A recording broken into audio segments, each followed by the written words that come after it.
금융투자산업 현장의 생생한 목소리를 전해주시기 위해 오늘 참석해주신 회장님, 협회장님과 증권회사, 자산운용사 PF 대표님께 감사드립니다. 특히 회장님 새로 중책을 맡으신 것 축하드립니다. 우리 자본시장은 우리 경제의 발전과 더불어 짧은 기간 동안 괄목할 만한 성장을 하였습니다. 그간 각자의 자리에서 묵묵히 일해오신 금융투자산업 종사자분들께 감사의 말씀을 드립니다. 우리 경제가 겪고 있는 어려운 점들이 있지만 저는 우리 자본시장의 발전에 대해서 항상 긍정적인 생각을 가지고 있습니다. 나날이 규모가 커지고 있는 연기금은 투자처를 찾아갈 수밖에 없으며 그중 상당 금액이 자본시장에 투자되는 것은 자연스러운이라고 생각합니다. 주식시장이 됐든 채권시장이 됐든 대체투자가 됐든 우리 국민연금은 현재 지금 제가 알기로는 한 700조가 되고 있는데 결과적으로 41년까지는 매년 증가를 해서 1700조까지 되면은 그 돈이 은행에 예금할 수는 없는 거고 어딘가에 분명히 투자가 되기 때문에 그 어딘가로 가는 방향은 목적지는 자본시장이 되지 않겠느냐. 그럼 결국은 자본시장 입장에서는 돈이 계속 유입된다고 생각을 하고 퇴직연금 적립금도 계속 증가를 하고 있습니다. 또한 제가 KIC 있을 때 느꼈던 점입니다만 세계 각국의 국부펀드도 계속 증가를 하고 있습니다. 그 다음에 우리가 상상할 수 있는 게 인도네시아 연금 있습니까? 아직 없습니다. 없죠. 네. 베트남 있습니까? 아직 없습니다. 결국은 거기도 연금을 만들 거고 거기도 결국은 국부펀드를 만들 겁니다. 그게 시간의 문제지. 그렇다면 그 사람들도 연금을 만들면은 전부 국내 투자를 할 수 없으면 어딘가 해외 투자를 할 수밖에 없는 거고 그러면은 MSCI 비중에 따라서 결국은 한국으로 돈이 올 수밖에 없습니다. 우리가 보통 이야기할 때 MSCI 비중이 줄어든다고 언론에서 걱정을 하거나 분석하시는 애널리스트들이 분석을 하시는데 저는 생각이 좀 다릅니다. 비중이 좀 줄어들 수는 있지만 모수 밑에 있는 숫자는 계속 커질 수밖에 없습니다. 상상을 해보시면은 계속 국부펀드도 늘어나고 계속 연금이 늘어날 겁니다. 그러면은 비중 0.2% 줄어드는 건 아무것도 아니에요. 밑에 모수가 커지기 때문에. 그래서 저는 자본시장의 미래가 밝다고 저는 생각을 합니다. 물론 다른 업권에서는 또 다른 생각을 합니다. 근데 문제는 이 밝은 미래가 항상 밝은 결과를 보장하지 않는다는 데 이제 저희 고민이 있는 겁니다. 그래서 이 돈이 결국 국내 금융 자본시장으로 오는 거냐 아니면 해외로 나갈 거냐 아니면은 우리 기업의 성장을 돕는 재원으로 쓸 것이냐 아닐 거냐는 것은 결국은 우리의 노력력에 달려있다고 저는 생각을 합니다. 이를 위해서는 우리 자본시장에 대한 신뢰와 금융투자업계의 실력이 뒷받침되어야 한다고 생각을 합니다. 신뢰를 잃는 것은 한순간이지만 다시 쌓아가는 데는 많은 시간이 필요합니다. 작년 한 해 우리 자본시장이 투자자들에게 큰 실망을 안긴 사건들을 반면 교사 삼아 이러한 일들이 재발하지 않도록 빈틈없는 내부 통제 체계를 갖춰주시기를 부탁드립니다.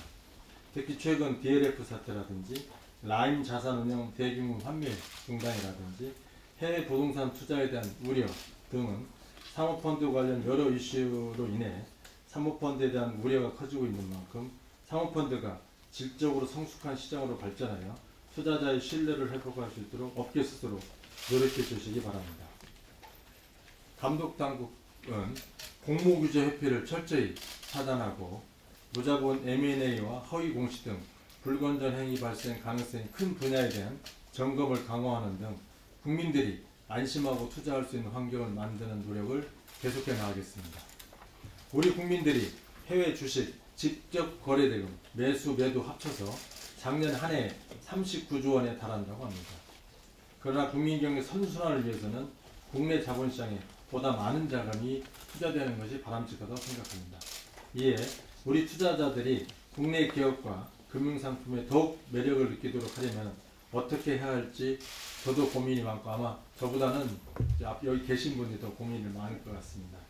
저 또한 한 사람의 투자자로서 저금리 시대에 갈수록 커지는 중위험, 중수익에 대한 니즈를 중수시켜주는 다양한 투자 상품이 개발되기를 저도 바라고 있습니다.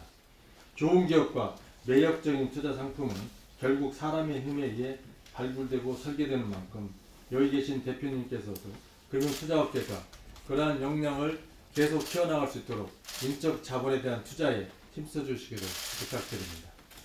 한편 증권회사의 기업 금융 역량을 강화하기 위해 도입한 IB 제도가 제대로 운영되고 있는지에 대한 우려의 목소리가 있습니다.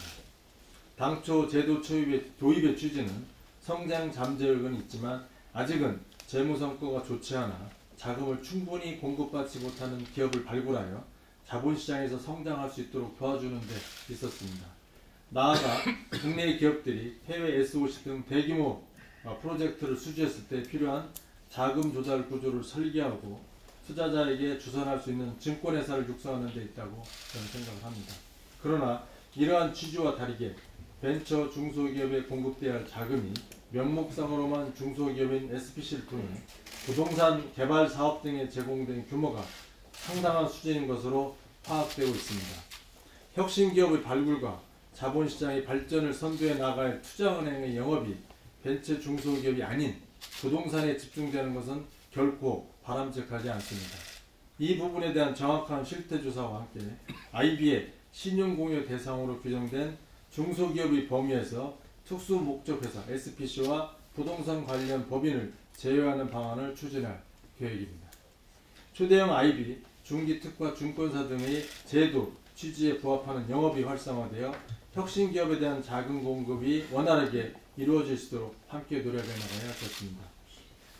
최근 여러가지 국내의 환경이 어렵고 또 투자를 하다 보면 또 고수익 투자를 하다 보면 당연히 고수익과 같이 따라오는 것이 하이 리스크입니다. 그거는 뭐 본연대로 따르는 거고 리스크를 회피하다 보면 고수익으로 올수록 그게 이제 우리 금투업계의 고민인데 그거는 뭐 당연한 겁니다만 그래도 항상 리스크 관리는 뭐 필수적으로 따르는 거니까 리스크 관리에도 신경을 좀 써주시기 바랍다는 말씀을 드리고 끝으로 자본시장을 이끌어가는 주역은 정부가 아니라 시장에서 치열하게 경쟁하고 있는 금융투자업계 임직원 여러분들이라는 사실을 다시 한번 강조하고자 합니다.